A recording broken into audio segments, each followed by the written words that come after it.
Okay, so I'm going to record myself making my neurographic art. Um, as we go through this, you're just going to kind of see, very similar to this video, how I start with sort of that just scribble from my mind and then slowly build up the lines to smooth out the harsh corners and make them nice and flowy. And then I will go back in and add some watercolors. Let's switch over to my camera. Okay, I'm going to start by just taking about 3 seconds and making some marks on my page.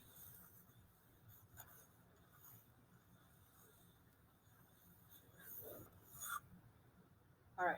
And one of the things mentioned is that if you come in with a mark, don't leave it hanging. Make sure you go ahead and just carry that out to the edge of the paper so that you have a shape rather than just a open end there. Now I'm going to come into all of these corners now where they are intersections and start working on smoothing those out.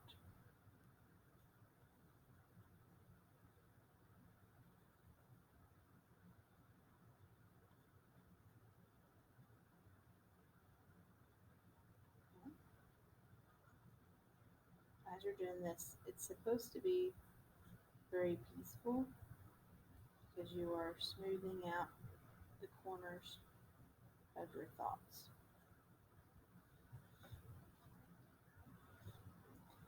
Okay.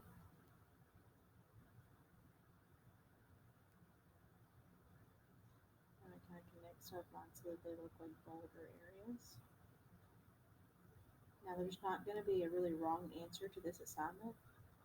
So this is one of those ones where you're going to interpret it however you interpret it. And you work from what your mind kind of tells you to do. Now I have taped my paper down so that I can watercolor on my desk here. Um, you can choose to fill yours in. You can choose to leave it black and white. You could use pencil to shade it in if you wish. Um, coloring pencils, crayons, anything that you want to fill in this graph with.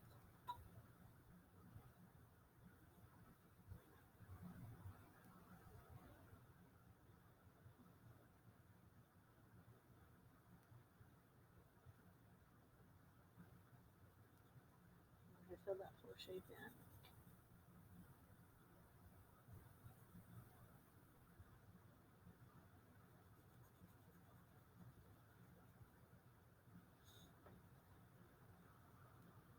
I'm going to go back over this line because it's a little faded from that Sharpie being older. And start working on curving those spots. Now this project to me is very reminiscent of like a monarch butterfly's coloring, just due to that really smooth outlining of almost dots or rounded shapes. Now this video is going to be a little on the longer side just because I'm doing it in real time with you.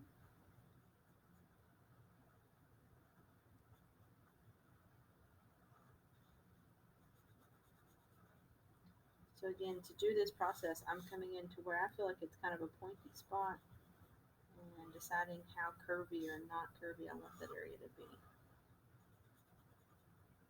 With it being something that depicts your personality and your preference, all of these are going to vary in how they look. If I tried to make another one just like this, it would probably look different depending on how I handled the scribble at that moment. So in that way, it's pretty cool because it's like a little freeze frame of where your brain was at that time. The time of year where I'm assigning this is the part of the year where a lot of people start to get kind of um, down just due to the lack of sunshine, the lack of things to look forward to because we have a long way from summer. Right now we're in January, we're a long way from the holidays we just had. So For some people, it's a little more, you know,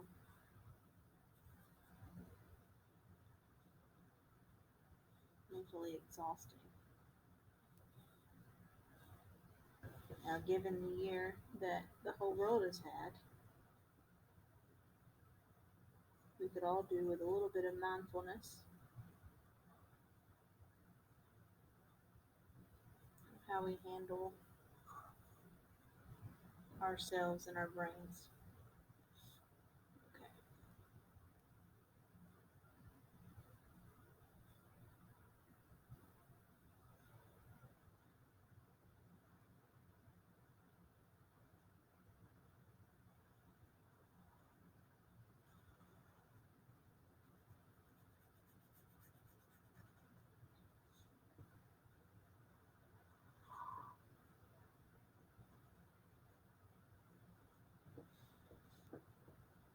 Some of this I'm going to come back in and make bolder. And it's kind of just a preference.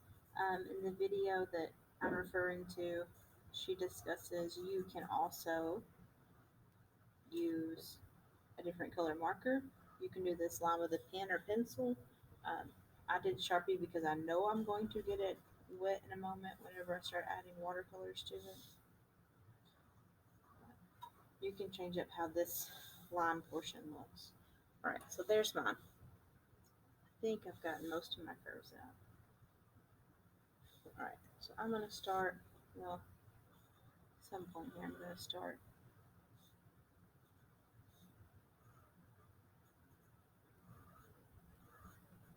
I'm going to alter how that part kind of flows.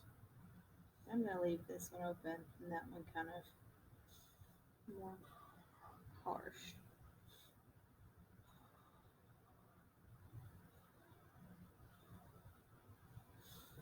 So if you want to leave a right angle in there, you know, maybe that's how you want to document your brain map right now. That works for me. So I have a cup of water, and I have my school watercolor set, and I'm going to start just filling in. Again, it's very based off how I feel at the moment. So I'm going to start right in the middle, and I'm going to go for some purple. Now, once you add color, remember, a piece can always be reworked. So if you start adding color and you're like, I wish I hadn't done watercolors, you can go back and add other things on top of that until it's to the point where you feel like it might rip or destroy it. You know, the piece is still workable. There are artists out there who even purposely tear up their artwork and then reassemble it or use it in a future artwork. So don't feel like, you know, that mistake is holding you down to that's how your piece is going to look. Now, I lean towards cool colors when I make stuff, so I'm probably gonna, that's where I started with greens and blues and purples. I don't think I'm gonna keep it those colors though. Just seems like that's the colors I kind of navigate to when I first start something.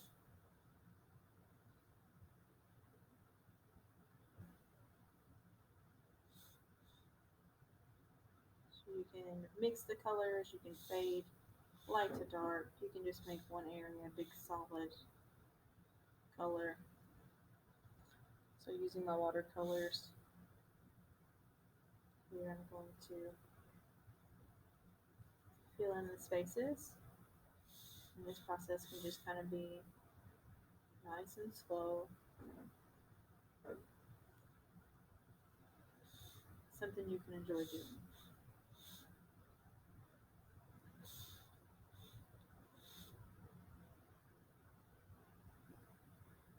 I like to really pull the straight color from the pack sometimes and see how truly bright I can make it.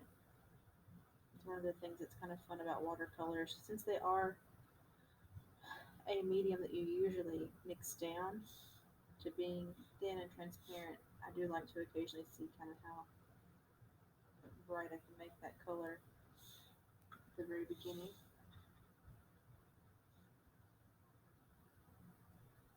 Put some of this purple here. And I'm gonna fade it. you might have some of it that leaks in to the other sections. And if you think about that, that's kind of how life is. It's really hard to compartmentalize things and make them all neatly fit into one box. As humans, our lives overlap. All the different parts of our life overlap the other parts. So that flowiness truly is how our minds work. Okay. Let's see if I can get bright yellow. The yellow definitely has a tinge of blue in there because I practice um, keeping the colors clean, but I always mix them. I can't help it, I'm an artist. I always go back into mixing them in the palette when I really shouldn't sometimes.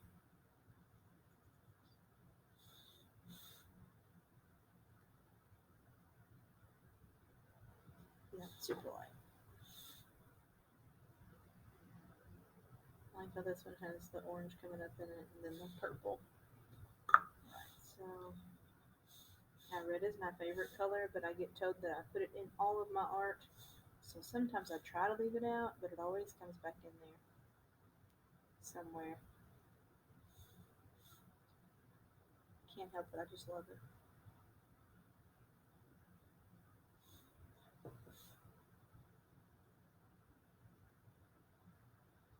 Such a powerful color.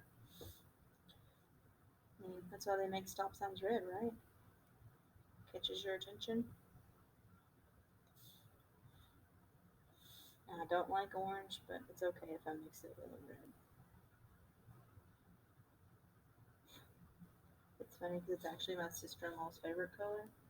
I tease her about it because I just think it's not my style, man. I do see where people can like their own things.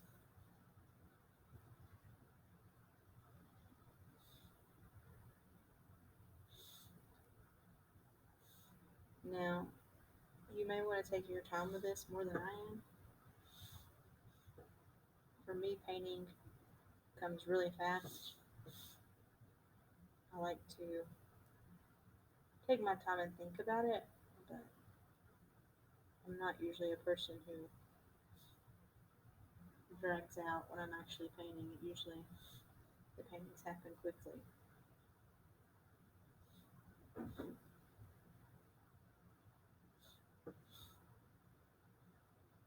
Now, with watercolors, this is the fun part because I could put just a little dot of color on there and then really drag it out everywhere. I'm mixing my red and purple together here.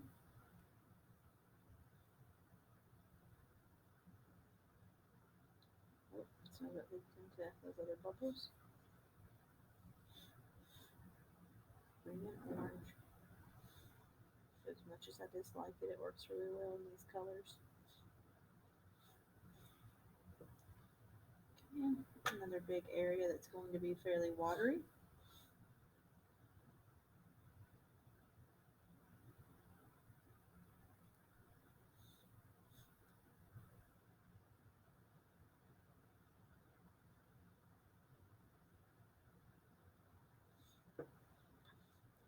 Like I said, I don't really have a plan for these, nor should you if you're going to set out to do this kind of from your brain space.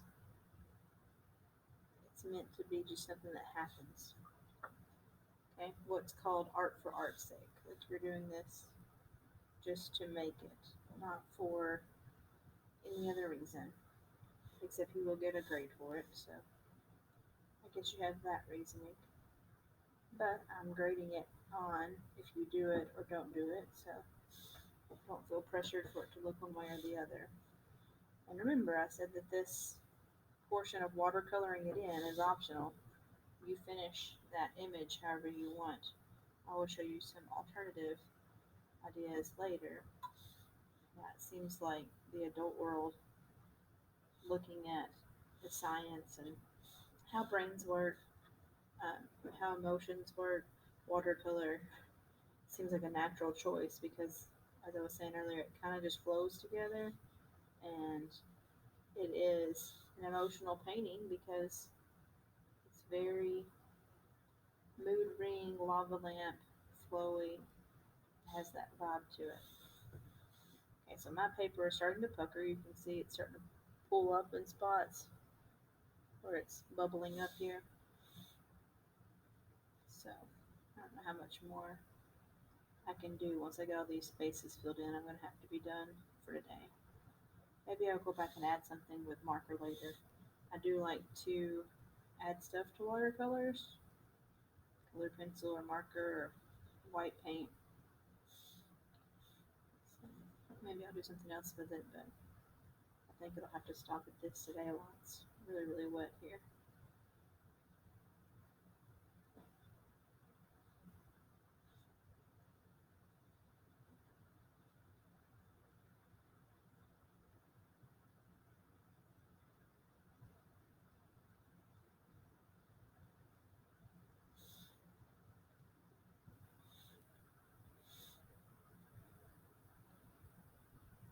Do another one which is solid, maybe a purple solid right here, since I moved that purple up here on purpose.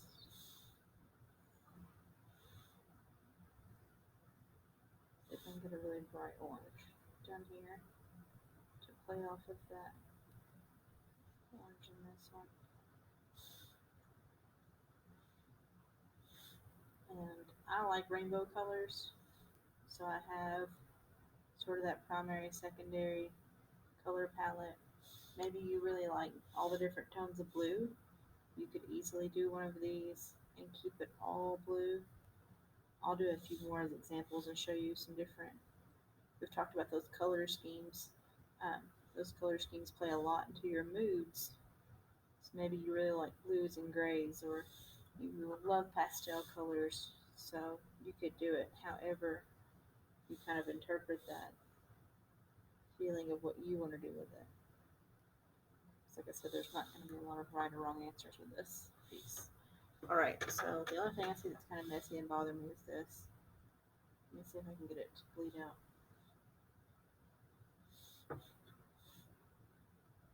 It's kind of like it turned brown because there wasn't enough pigment with that orange only. There we go. So I'm going to leave it there. I will peel the tape when it's a little bit drier, but if you do end up taping yours down, or you ever see somebody, let me see, where's my tape on top of this one? When you're peeling tape, you peel it away really carefully at a 90-degree angle like this. Okay, so that it comes off nice and clean on that line. You do that all the way around. All right, so I'm going to stop the recording. That's just me doing my neurographic drawing for you guys. Now the drawing itself is just those black outlines. So the coloring and the finishing of it is all up to you. Good luck.